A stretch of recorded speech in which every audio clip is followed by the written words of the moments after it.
ছাত্ৰ-ছাত্ৰীসকল যিসকল গুৱাহাটী বিশ্ববিদ্যালয়ৰ অন্তৰ্গত স্নাতক প্ৰথম ষান্মাসিকৰ অসমীয়া মেজৰ মাইনৰৰ ছাত্ৰ-ছাত্ৰী তেওঁলোকৰ আজি 16 ডিচেম্বৰত প্ৰথম কাকতখনৰ পৰীক্ষা সম্পন্ন হৈ গৈছে। কাকতখনৰ নাম হৈছে অসমীয়া ভাষা আৰু সাহিত্যৰ ইতিহাস 1826 চন পৰ্যন্ত। আৰু সেই কাকতখনৰ যিখিনি শ্বৰ্ট কুৱেশ্যন 1 নম্বৰ 2 নম্বৰৰ কুৱেশ্যন সেইখিনি মই তোমালোকক সলভ কৰি দিম আৰু যিখিনি লং কুৱেশ্যন সেইখিনিও মই অলপমান আলোচনা কৰিম। গতিকে তোমালোকে শেষলৈকে ভিডিঅ'টি চাবা। যদিহে ভাল পোৱা তেন্তে লাইক কৰিবা, কমেণ্ট কৰিবা, শ্বেয়াৰ কৰিবা আৰু আমাৰ এই ইউটিউব চেনেলটি ছাবস্ক্ৰাইব কৰি ৰাখিবা। প্ৰশ্ন কাকতখন যদি চোৱা যায় তেন্তে বৰ বেছি টান কুৱেশ্যন অহা যেন নালাগে। তোমালোকে পঢ়া ধৰণৰ কুৱেশ্যনে কটা হৈছে আৰু যিহেতু প্ৰথম ষান্মাসিকত বৰ বেছি টান কুৱেশ্যন দিয়া নহয়, নেক্সট ছেমিষ্টাৰসমূহত অলপমান টান কুৱেশ্যন, অলপমান বৰ বেছি ইজি কুৱেশ্যন নাহে। আৰু আজিৰ যি কুৱেশ্যন পেপাৰ আছিলে সেই কুৱেশ্যন পেপাৰত প্ৰথম যিটো কুৱেশ্যন আছিলে তাতে 1 নম্বৰকৈ আছিলে, টোটেল 8টা কৰিব লাগে আৰু 8টাই কুৱেশ্যন দিয়া হৈছে। আৰু যিটো 2 নম্বৰ কুৱেশ্যন তাতে 2 নম্বৰকৈ আছে, সেই কুৱেশ্যনসমূহত টোটেল তোমালোকক দিয়া হৈছে 10টা কুৱেশ্যন আৰু তাৰে যিকোনো 6টা কৰিব লাগে। তোমালোকে নিশ্চয় পাৰিছা সেই 6টা। আৰু যি 3 নম্বৰৰ কুৱেশ্যন শ্বৰ্ট নোট 5 নম্বৰৰ কাৰণে তাতে তোমালোকক কুৱেশ্যন দিয়া হৈছে টোটেল 8টা অপশ্যন দিয়া হৈছে আৰু তাৰে যিকোনো 4টা কৰিব লাগে। আৰু যিটো 10 নম্বৰৰ কুৱেশ্যন 4 নম্বৰ কুৱেশ্যন 10 মাৰ্ককৈ আছে, তাতে তোমালোকক 5টা কুৱেশ্যন দিয়া হৈছে, তাৰে যিকোনো 2টা কৰিব লাগে। তোমালোকে সেইখিনি নিশ্চয় পাৰিছা আৰু কুৱেশ্যনখিনি যদি চোৱা যায় তেন্তে বৰ বেছি টান কুৱেশ্যন নাই অহা। তোমালোকে পঢ়া ধৰণৰ কুৱেশ্যনে কটা হৈছে আৰু আশা কৰোঁ তোমালোক সকলোৰে পৰীক্ষা ভাল হৈছে আৰু আগন্তুক যি পৰীক্ষা আছে সেই পৰীক্ষাসমূহৰো আগতীয়াকৈ তোমালোক সকলোকে শুভেচ্ছা জনাইছোঁ। গতিকে দেৰি নকৰাকৈ আজিৰ ভিডিঅ'টি আৰম্ভ কৰিব বিচাৰিছোঁ। এয়া হৈছে 2025 অসমীয়া মেজৰৰ ষ্টুডেণ্টৰ কাৰণে অসমীয়া মেজৰ মাইনৰ পেপাৰ কোডটো আছিলে এইটো আৰু যি পেপাৰখনৰ নাম অসমীয়া ভাষা আৰু সাহিত্যৰ ইতিহাস। আৰু তোমালোকৰ টোটেল মাৰ্কছ আছিলে 60 মাৰ্কছ আৰু টাইম দিয়া হৈছিলে 2.5 ঘণ্টা। প্ৰথম কুৱেশ্যনটো হৈছে অতি চমুকৈ উত্তৰ দিয়া। ইয়াতে টোটেল 8 নম্বৰ আছিলে, 1 নম্বৰকৈ আছিল। ক নম্বৰ কুৱেশ্যনটো হৈছে লোকগীতৰ এটা বৈশিষ্ট্য উল্লেখ কৰা। ইয়াৰে উত্তৰ হ'ব যিকোনো এটা তোমালোকে কৰিব লাগিব, যেনে সৰল ভাষা, ঘৰুৱা চিত্ৰ, আঞ্চলিক প্ৰকাশভংগী, এইবোৰ হৈছে লোকগীতৰ কিছুমান বৈশিষ্ট্য। তাৰপিছৰ কুৱেশ্যনটো হ'ল তেওঁলোকৰ বেকেটত আছে কামৰূপৰ মানুহৰ ভাষা মধ্য ভাৰতৰ ভাষাতকৈ অলপ বেলেগ। অসমীয়া ভাষা সম্পৰ্কে কোনগৰাকী পৰিব্ৰাজকে এই মন্তব্য কৰিছিল? ইয়াৰে শুদ্ধ উত্তৰ হৈছে হিউৱেন চাং। তাৰপিছৰ কুৱেশ্যনটো হ'ল গ নম্বৰ অসমীয়া আৰু বাংলা এই দুয়োটা ভাষাৰ উমৈহতীয়া সাহিত্যৰ এটি নিদৰ্শন দাঙি ধৰা।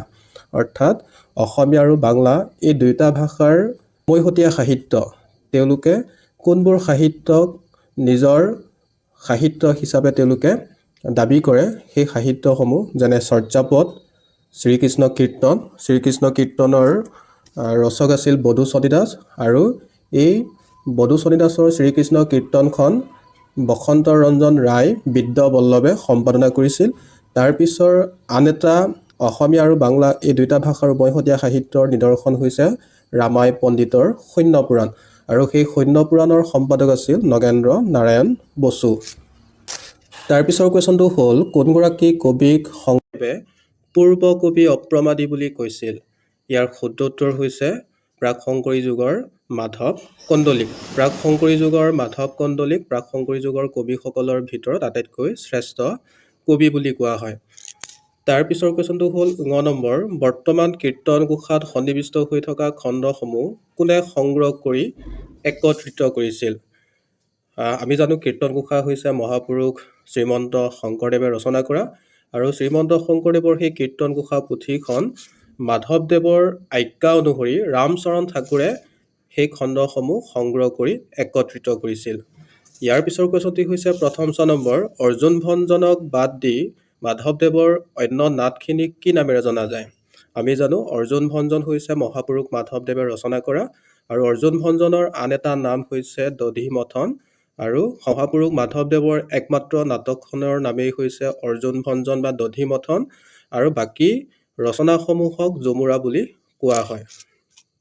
তাৰপিছৰ কুৱেশ্যনটি হৈছে দ্বিতীয় 6 নম্বৰ কোনগৰাকী পাঁচালী কবিৰ ৰচনা জনসমাজত সুকনন্দী নামে জনাজাত? আমি জানো যে পাঁচালী কবিসকল হৈছে মহাপুৰুষ শংকৰদেৱৰ সমসাময়িক কবি। তেওঁলোকক অবৈষ্ণৱ কবি বুলিও কোৱা হয়। আৰু পাঁচালী কবিসকলৰ ভিতৰত হৈছে পীতাম্বৰ, দুৰ্গাবৰ, মনকৰ, সুকবি, নাৰায়ণদেৱ এইসকল। আৰু সেই কবিসকলৰ ভিতৰত পাঁচালী কবিসকলৰ ভিতৰত শোকতান্নী কবি হিচাপে জনাজাত সুকবি নাৰায়ণদেৱ। সুকবি নাৰায়ণদেৱ হৈছে শোকতান্নী কবি। পিছৰ কুৱেশ্যনটো হৈছে বৰ্গীয় জ নম্বৰ, কথা ৰত্নাৱলী পুথিখনৰ ৰচক কোন? ইয়াৰ ৰচক হৈছে ভট্টদেৱ। ভট্টদেৱৰ সম্পূৰ্ণ নাম আছিল বৈকুণ্ঠনাথ ভাগৱত ভট্টাচাৰ্য। কথা ৰত্নাৱলীৰ বাহিৰেও তেখেতে বহুতো গ্ৰন্থ ৰচনা কৰিছিল। সেইবোৰৰ ভিতৰত হৈছে কথা গীতা, কথা ভাগৱত, তাৰপিছত ভক্তিহাৰ, ভক্তি বিবেক, প্ৰসংগমালা, গুৰু বংশাৱলী এই ধৰণৰ পুথিসমূহ তেখেতে ৰচনা কৰিছিল। তাৰপিছৰ কুৱেশ্যনটো আছিল 2 নম্বৰ, তাতে টোটেল 2 নম্বৰকৈ আছে আৰু ইয়াৰে 6টা কুৱেশ্যন কৰিব লাগে, টোটেল 12 মাৰ্কছ। ইয়াৰ প্ৰথম কুৱেশ্যনটো হৈছে অসমীয়া ভাষাটো কামৰূপী প্ৰাকৃতৰ পৰা উদ্ভৱ হোৱা বুলি মত দাঙি ধৰা দুগৰাকী ভাষাবিদৰ নাম লিখা।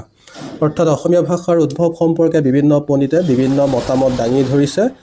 অসমীয়া ভাষা কামৰূপী প্ৰাকৃতৰ পৰা উদ্ভৱ হোৱা বুলিও বিভিন্ন পণ্ডিতে মতামত আগবঢ়োৱা দেখা যায়। সেইসকলৰ ভিতৰত দুগৰাকী উল্লেখযোগ্য ভাষাবিদ হৈছে বাণীকান্ত কাকতি আৰু সুকবি কুমাৰ চট্টোপাধ্যায়। তাৰপিছৰ কুৱেশ্যনটো হ'ল খ নম্বৰ, মহামহোপাধ্যায় হৰপ্ৰসাদ শাস্ত্ৰীয়ে চৰ্যা গীতসমূহ ক'ৰ পৰা সংগ্ৰহ কৰি কি নামেৰে প্ৰকাশ কৰিছিল? আমি জানো চৰ্যাপদ হৈছে অসমীয়া সাহিত্যৰ আটাইতকৈ প্ৰাচীনতম লিখিত নিদৰ্শন। আৰু সেই চৰ্যাপদসমূহ হৰপ্ৰসাদ শাস্ত্ৰীয়ে নেপাল ৰাজদৰবাৰ গ্ৰন্থালয়ৰ পৰা উদ্ধাৰ কৰি আনিছিল। আৰু তেখেতে সেই চৰ্যাগীতসমূহ সংগ্ৰহ কৰি আনি তেওঁ 1000 বছৰেৰ পুৰাণ বাঙাল ভাষাই বৌদ্ধ গান ও দোহা নামেৰে প্ৰকাশিত কৰিছিল। তাৰপিছৰ কুৱেশ্যনটি হ'ল কামৰূপী আৰু গোৱালপৰীয়া লোকগীত বাণীবদ্ধন কৰি তাৰ সংৰক্ষণত বিশেষ অৱদান আগবঢ়োৱা দুগৰাকী সংগীত শিল্পীৰ নাম লিখা। ইয়াৰে কামৰূপী লোকগীতৰ ক্ষেত্ৰত নাম ল'ব পাৰি ৰামেশ্বৰ পাঠক আৰু গোৱালপৰীয়া লোকগীতৰ ক্ষেত্ৰত নাম ল'ব পাৰি প্ৰতিমা বৰুৱা পাণ্ডে। পিছৰ কুৱেশ্যনটো হ'ল ঘ নম্বৰ, কালিৰাম মেধিয়ে কোনখন গ্ৰন্থক বৈষ্ণৱ ধৰ্মৰ প্ৰথম অসমীয়া পুথি আখ্যা দিছে? গ্ৰন্থখনৰ ৰচক কোন? শুদ্ধ উত্তৰ হৈছে প্ৰহ্লাদ চৰিত। প্ৰহ্লাদ চৰিতক কালিৰাম মেধিয়ে বৈষ্ণৱ ধৰ্মৰ প্ৰথম অসমীয়া পুথি বুলি আখ্যা দিছিল। আৰু এই গ্ৰন্থখনৰ ৰচক আছিল হেম সৰস্বতী। হেম সৰস্বতী হৈছে প্ৰাক শংকৰী যুগৰ এজন উল্লেখযোগ্য কবি। আৰু প্ৰাক শংকৰী যুগৰ আন কেইজনমান কবি হৈছে হৰিবৰ বিপ্ৰ, ৰুদ্ৰকন্দলী, মাধৱ কন্দলী, কবিৰত্ন সৰস্বতী। এইসকল হৈছে প্ৰাক শংকৰী যুগৰ আন কেইজনমান কবি। তাৰপিছৰ কুৱেশ্যনটো হ'ল ঙ নম্বৰ, বৰগীতৰ 2টা বৈশিষ্ট্য উল্লেখ কৰা। ইয়াৰ কুৱেশ্যনটো সকলোৱে পাৰিব, যিহেতু তোমালোকে ক্লাছ 10ত, ক্লাছ 12 সেইবোৰত তোমালোকে পাই আহিছা নিশ্চয়।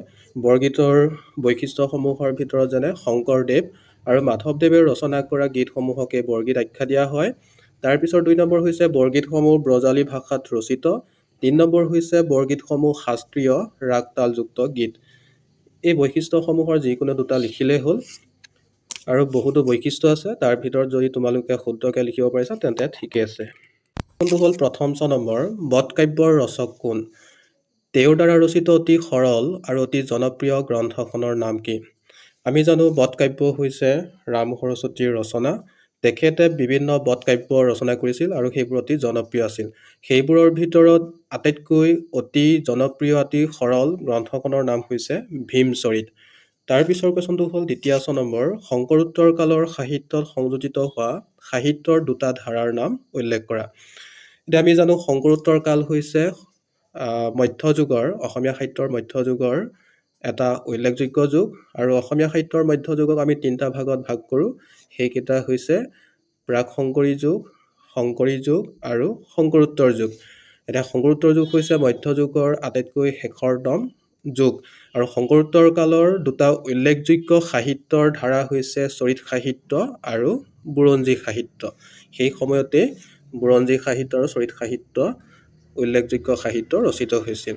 তাৰপিছৰ কুৱেশ্যনটো হ'ল বৰ্গীয় জ নম্বৰ, গুৰু শিষ্যৰ মণিকাঞ্চন সংযোগ পাতি কোনখন গ্ৰন্থৰ পৰা লোৱা হৈছে? গ্ৰন্থখনৰ সম্পাদক কোন? ইয়াৰ উত্তৰ নিশ্চয় তোমালোকে কৰিব পাৰিছা। আৰু এই যি কুৱেশ্যন দিয়া হৈছে সেয়া চিলেবাছৰ পৰা দিয়া হৈছে। চিলেবাছত তোমালোকে যদি চিলেবাছখন যদি তোমালোকে প্ৰিণ্ট আউট কৰি লৈছিলা বা তোমালোকে যদি হাতত ৰাখিছিলা তেন্তে তোমালোকে নিশ্চয় পাৰিছা সেই চিলেবাছতেই ইয়াৰ উত্তৰ পোৱা যায়। গুৰু শিষ্যৰ মণিকাঞ্চন সংযোগ পাত্ৰী কথা নামৰ গ্ৰন্থৰ পৰা লোৱা হৈছে আৰু ইয়াৰ সম্পাদক হৈছে মহেশ্বৰ নেওগ। তাৰপিছৰ কুৱেশ্যনটো হ'ল ১ নম্বৰ, সাতসৰী অসম বুৰঞ্জীত কেইখন বুৰঞ্জী সন্নিৱিষ্ট হৈছে? এইখন কোনে সংগ্ৰহ আৰু সম্পাদনা কৰিছিল? ইয়াৰো উত্তৰ তোমালোকে চিলেবাছতে পাই যাবা। আৰু সাতসৰী অসম বুৰঞ্জী যিহেতু সাতসৰী মানে কি ৭টা, ইয়াতে ৭টা বুৰঞ্জী সন্নিৱিষ্ট হৈছে আৰু ইয়াৰ যি সংগ্ৰহ আৰু সম্পাদনা কৰিছিল তেওঁ হৈছে সূৰ্য কুমাৰ ভূঞা।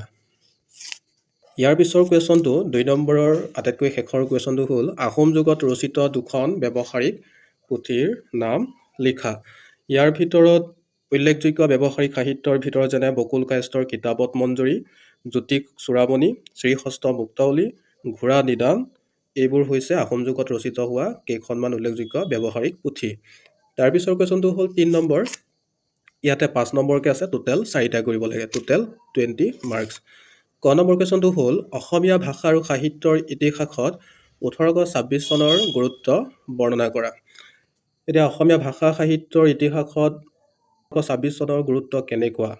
যিহেতু আমি জানো 1826 চনত ইয়াণ্ডাবু সন্ধি হৈছিল আৰু সেই ইয়াণ্ডাবু সন্ধিৰ অনুসৰি অসম দেশ ব্ৰিটিছৰ অধীনত গৈছিল।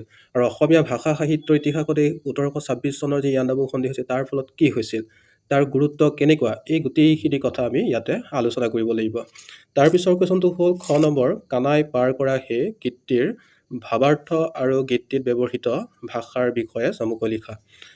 ইয়াতে তোমালোকৰ গীতটোৰ যি ভাৱ আৰু গীতটিত ব্যৱহৃত যি ভাষা, তাতে যি ভাষাৰ প্ৰয়োগ হৈছে সেইসমূহ সম্পৰ্কে ইয়াতে আলোচনা কৰিব লাগিব। তাৰপিছৰ কুৱেশ্যনটো হৈছে গ নম্বৰ, শ্ৰীকৃষ্ণ কীৰ্তন পুথিখনৰ এটি চমু আভাস দিয়া। ইয়াত তোমালোকে যদি দৃষ্টিপাত, ৰূপৰেখা বা অসমীয়া সাহিত্যৰ সমীক্ষাত্মক ইতিবৃত্ত এই কিতাপসমূহ যদি চাইছা, যদি কিতাপবোৰ আছিলে তেন্তে তোমালোকে ইয়াৰ উত্তৰ নিশ্চয় পাৰিছা। শ্ৰীকৃষ্ণ কীৰ্তনৰ বিষয়ে ধুনীয়াকৈ লিখা আছে। শ্ৰীকৃষ্ণ কীৰ্তন পুথিখন কোনে ৰচনা কৰিছিল, কোনে সম্পাদনা কৰিছিল, তাৰপিছত পুথিখনত কি আছে, কেইটা খণ্ড আছে, এই গোটেইখিনি সামৰি পেলাই ইয়াতে তোমালোকে চমু আভাস দাঙি ধৰিব লাগিব। ইয়াৰ পিছৰ কুৱেশ্যনটো হৈছে ঘ নম্বৰ, যুদ্ধ ক্ষেত্ৰত অৰ্জুনে যুদ্ধ নকৰোঁ বুলি ৰথৰ ওপৰত কিয় বহি পৰিছিল? কথাকেইটাৰ অৰ্জুনৰ বিষাদ যুগৰ আধাৰত বৰ্ণনা কৰা।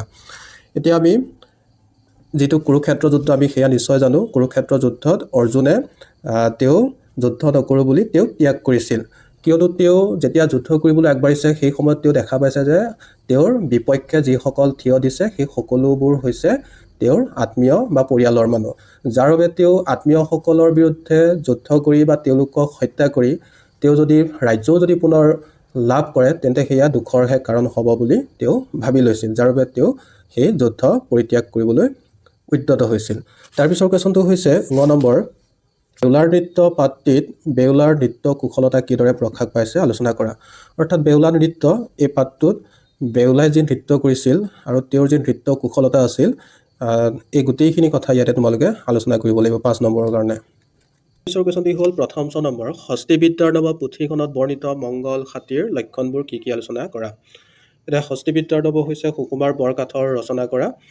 তেখেতৰ সেই হস্তিবিদ্যাৰ নৱ পুথিত হাতীৰ লক্ষণ, ভাল হাতীৰ লক্ষণ, বেয়া হাতীৰ লক্ষণ, এই গোটেইখিনি কথা তেওঁৰ এই পুথিত বৰ্ণনা পোৱা যায়। ইয়াতে যি বৰ্ণনা কৰা হৈছে মংগল হাতীৰ লক্ষণবোৰ সম্পৰ্কে, এই লক্ষণবোৰৰ বিষয়ে ইয়াতে আলোচনা কৰিব লাগিব। দ্বিতীয় 6 নম্বৰ হৈছে শংকৰদেৱৰ নাৰায়ণ কাহে ভকতি কৰো তেৰা বৰগীতটিৰ বিষয়বস্তু সম্পৰ্কে আলোচনা কৰা। অৰ্থাৎ বৰগীতটিত যি বিষয়বস্তু সেই বিষয়বস্তু সম্পৰ্কে তোমালোকে ইয়াতে 5 নম্বৰৰ কাৰণে লিখিব লাগিব। বৰ্গীয়া নম্বৰ হৈছে বিজয় নামবেলাতে পাত্ৰীত শ্ৰীকৃষ্ণৰ জন্ম বিৱৰণ কিদৰে দিয়া হৈছে বৰ্ণনা কৰা। অৰ্থাৎ শ্ৰীকৃষ্ণৰ জন্ম বিৱৰণ ইয়াতে বৰ্ণনা কৰা হৈছে, সেই বৰ্ণনা কৰাখিনি তোমালোকে ইয়াতে কি কৰিব লাগিব, লিখিব লাগিব। তলৰ যিকোনো দুটা প্ৰশ্নৰ উত্তৰ কৰিব লাগে আৰু ইয়াতে টোটেল 20 মাৰ্ক আছে 10 নম্বৰকে। ইয়াৰ প্ৰথম কুৱেশ্যনটো আছিল ক নম্বৰ, হেম সৰস্বতীৰ প্ৰহ্লাদ চৰিত কাব্যত প্ৰহ্লাদৰ বিষ্ণু ভক্তি কিদৰে প্ৰকাশ পাইছে আলোচনা কৰা। অৰ্থাৎ হেম সৰস্বতী হৈছে প্ৰাক-শংকৰ যুগৰ শ্ৰেষ্ঠ কবি, তেখেতে ৰচনা কৰা এখন উল্লেখযোগ্য কাব্য হৈছে প্ৰহ্লাদ চৰিত, আৰু সেই প্ৰহ্লাদ চৰিতত প্ৰহ্লাদৰ যি বিষ্ণু ভক্তি সেই বিষয়কে তোমালোকে ইয়াতে আলোচনা কৰিব লাগিব। ক নম্বৰ, ইণ্ডো ইউৰোপীয় ভাষা পৰিয়ালৰ পৰা অসমীয়া ভাষাৰ উদ্ভৱ কিদৰে হৈছে আলোচনা কৰা। অৰ্থাৎ আমি জানো ইণ্ডো ইউৰোপীয় ভাষা পৰিয়াল হৈছে পৃথিৱীৰ সৰ্ববৃহৎ ভাষা পৰিয়াল, আৰু সেই ভাষা পৰিয়ালৰ পৰা অসমীয়া ভাষাৰ উদ্ভৱ হৈছে ইণ্ডো ইউৰোপীয় ভাষা পৰিয়ালৰ যি এটা উল্লেখযোগ্য শাখা সেয়া আছিলে ইণ্ডো ইৰানীয়, আৰু সেই ইণ্ডো ইৰানীয় শাখাক আমি আকৌ দুটা ভাগত ভাগ কৰোঁ। সেই দুটা শাখা হৈছে ইৰানীয় আৰু ভাৰতীয় আৰ্য ভাষা। আৰু সেই ভাৰতীয় আৰ্য ভাষাৰ পৰা কি হৈছে, অসমীয়া ভাষাৰ উদ্ভৱ হৈছে। কেৱল অসমীয়া ভাষাই নহয়, বাংলা, উৰিয়া, মৈথিলী আদি বিভিন্ন ভাষাৰ উদ্ভৱ এই ভাৰতীয় আৰ্য ভাষাৰ পৰাই হৈছে। আৰু সেই ভাৰতীয় আৰ্য ভাষাক আমি আকৌ তিনিটা স্তৰত ভাগ কৰোঁ: প্ৰাচীন ভাৰতীয় আৰ্য ভাষা, মধ্য ভাৰতীয় আৰ্য ভাষা, তাৰপিছত আধুনিক বা নব্য ভাৰতীয় আৰ্য ভাষা। তাৰপিছত প্ৰাচীন ভাৰতীয় আৰ্য ভাষাৰ সময়ত কিদৰে বিকাশ লাভ কৰিছিল, তাৰপিছত মধ্য ভাৰতীয় আৰ্য ভাষাৰ সময়ত তিনিটা স্তৰ আছিল: পালি, প্ৰাকৃত, অপভ্ৰংশ। এইসমূহৰ মাজেৰে আহি আহি যেতিয়া আধুনিক বা নব্য ভাৰতীয় আৰ্য ভাষাৰ স্তৰত উপনীত হ'ল, সেই সময়তে কি হ'ল, অসমীয়া ভাষাকে আদি কৰি যিখিনি নব্য ভাৰতীয় ভাষা আছে, বাংলা, উৰিয়া, মগহী, ভোজপুৰী, হিন্দী, গুজৰাটী, এই ভাষাসমূহৰ উদ্ভৱ তাৰ পৰাই এই সময়তে উদ্ভৱ লাভ কৰিছে। তাৰপিছৰ কুৱেশ্যনটি আছিল গ নম্বৰ, চোৰ ধৰা যমুৰাখনত শ্ৰীকৃষ্ণৰ চতুৰতাপূৰ্ণ কাৰ্যাৱলীৰ আভাস দিয়া। অৰ্থাৎ চোৰ ধৰা হৈছে মহাপুৰুষ মাধৱদেৱে ৰচনা কৰা এখন উল্লেখযোগ্য যমুৰা, আৰু সেই যমুৰাখনত শ্ৰীকৃষ্ণই কেনেকৈ চতুৰতা খুৱাইছিল, সেই তেওঁৰ যি কাৰ্য আছিল, সেই কাৰ্যাৱলী সম্পৰ্কে ইয়াতে আভাস দাঙি ধৰিব লাগিব। নম্বৰ, শিৱৰ ঘৰত গৰুৰখীয়া হিচাপে থকা কালচোৱাৰ ঘটনাৱলী ভীম চৰিত্ৰৰ আধাৰত বৰ্ণনা কৰা। অৰ্থাৎ শিৱৰ ঘৰত যেতিয়া গৰুৰখীয়া হিচাপে যি আছিলে, সেই কালচোৱাৰ যি ঘটনাৱলী, সেই ঘটনাৱলী সম্পৰ্কে তোমালোকে ইয়াতে ভীম চৰিত্ৰৰ আধাৰত বৰ্ণনা কৰিব লাগিব। তাৰপিছৰ শেষৰ কুৱেশ্যনটি আছিল গ নম্বৰ, গুৰু শিষ্যৰ মণিকাঞ্চন সংযোগ পাঠটোত মাধৱদেৱৰ গুৰু ভক্তি আৰু বিনয় ভাৱৰ প্ৰকাশ কিদৰে হৈছে আলোচনা কৰা। গুৰু শিষ্যৰ মণিকাঞ্চন সংযোগ পাঠটোত মাধৱদেৱৰ যি গুৰু ভক্তি আছিলে আৰু বিনয় ভাৱ প্ৰকাশ পাইছে, সেই তেওঁৰ গুৰু ভক্তি আৰু বিনয় ভাৱ সম্পৰ্কে তোমালোকে ইয়াতে সুন্দৰভাৱে আলোচনা কৰিব লাগিব। এইখিনি আছিল কুৱেশ্যন। তোমালোকে নিশ্চয় পাৰিছা, আৰু আশা কৰোঁ তোমালোক সকলোৰে পৰীক্ষা লৈছা। তোমালোকে নিশ্চয় এই কুৱেশ্যনসমূহৰ এনচাৰ ধুনীয়াকৈ কৰিব পাৰিছা। আৰু শেষত সকলোলৈকে অশেষ ধন্যবাদ ভিডিঅ'টি শেষলৈকে চোৱাৰ বাবে। আৰু শেষত পুনৰ তোমালোকক সকলোকে কৈছোঁ, তোমালোকে আমাৰ ইউটিউব চেনেলটি ছাবস্ক্ৰাইব কৰি ৰাখিবা, কাৰণ আগন্তুক দিনত মই এনেধৰণৰ ভিডিঅ' তোমালোকৰ বাবে লৈ আহিম। শেষত সকলোকে ধন্যবাদ। পুনৰ এটা নতুন ভিডিঅ'ত লগ পাম।